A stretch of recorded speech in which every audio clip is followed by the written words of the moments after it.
ओबैक 2 में आपको याद होगा कि टोनी जा के हाथ पैर बंधे होते हैं, लेकिन टोनी जा अपनी मुआय थाई स्किल्स के जरिए कुछ लोगों को मार ही लेते हैं। लेकिन छावा फिल्म के क्लाइमैक्स में विकी कौशल के हाथ पैर तो बंधे होते हैं, लेकिन ये भाई साहब बंदों को उठा उठा के फेंक रहे होते हैं। सच्ची गल का गुस्सा सा। अभी पता नहीं ये लोगों को कैसे उठा उठा के फेंक रहे होते हैं, वो तो दिखाया नहीं जाता, लेकिन ये बंदों को हवा में उड़ा जरूर रहे होते हैं। जुगता ने ना मैशत दा बेड़ा गर्क कर दिया।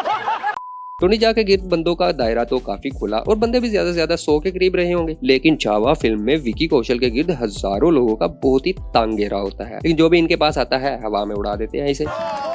अच्छा, इस फिल्म को देखने या ना देखने के लिए ये कोई रीजन नहीं है। स्टार्टिंग से स्टार्ट करते हैं जी। फिल्म के शुरू में ही ना अजय देवगन की आवाज में हिस्ट्री बताई जाएगी। मुझे लगा कि इस फिल्म में अजय देवगन सर का कैमियो होगा।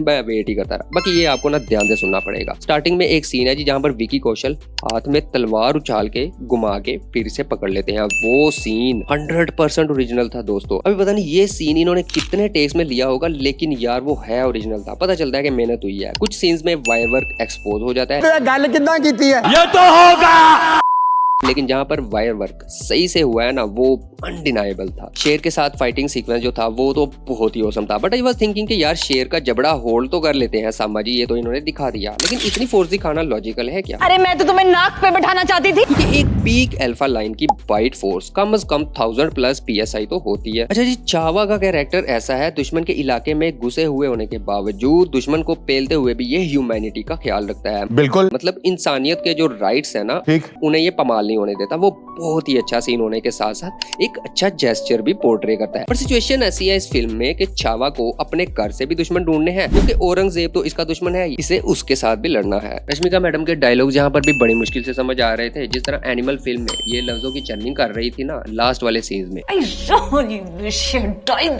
यहाँ पर भी ना कुछ सीन्स में ऐसा होता है। बाकी वो इतना इम्पैक्टफुल नहीं। छावा फिल्म में कुछ इंडोर सीन्स ऐसे हैं जिनमें कैरेक्टर्स के फेस पर रेडिश और येलोइश लाइट पड़ रही होती है, जिसे सांबा जी और इनके लोगों के फेस एक्सप्रेशंस, इनकी वैलर, प्राउड और ब्रेवरी बहुत अच्छे से नजर आ रही होती है। लेकिन औरंगजेब के सीन्स में जो सिनेमेटोग्राफी और स्क्रीन प्रेजेंस यूज किया गया है ना, ग्रे शेड वाला, जब गुस्से से वो अपना ताज उतार देता है ना, वो सीन बहुत ही औसम था। इसके अलावा जी इस फिल्म में औरंगजेब के सिर्फ डायलॉग्स और एक्सप्रेशंस ही आपको देखने को मिलेंगे। बाकी ये डायलॉग्स और एक्सप्रेशंस आपको एक बार टेरर फील जरूर करवा देंगे, आई बेट इट। लेकिन इस फिल्म में कुछ सीन्स बहुत ही स्ट्रेच हो जाते हैं। मतलब छावा की फौज हमला करके आई है ना औरंगजेब के इलाके पे, इसके बाद बहुत लंबा एक इमोशनल सीन चलेगा, फिर एक दूसरे को खत लिखने वाला मरला आएगा, फिर इनके दरमियान डायलॉग बाजी वाले सीन वो खींचते ही जाते हैं। लेकिन मुझे लग रहा है कि इनकी जगह अगर सांबा जी के बहुत ही करीब जो वॉरियर्स रहते हैं ना, उनकी अगर बैक स्टोरी या उनसे रिलेटेड सीन्स डाल दिए जाते तो आई थिंक, आपका तो पता नहीं, बट आई थिंक वो ज्यादा बेटर रहता। बाकी सोच तो हर एक की अपनी अपनी है, क्योंकि सांबा जी का सबसे क्लोज बंदा जो हर जंग में सांबा जी की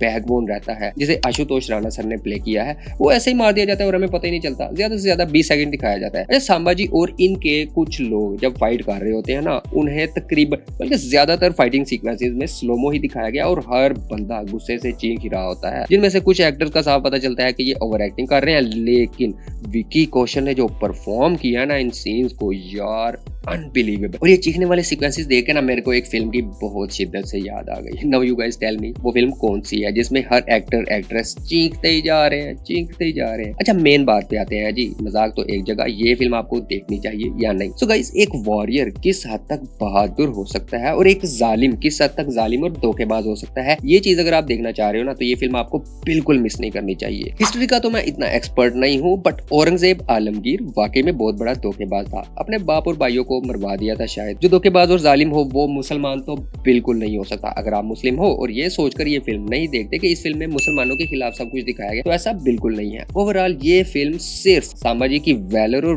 ब्रेवरी को ही पोर्ट्रे करती है, और इस लेवल पे आगे पोर्ट्रे करती है कि आपके रोंगटे खड़े हो जाएंगे।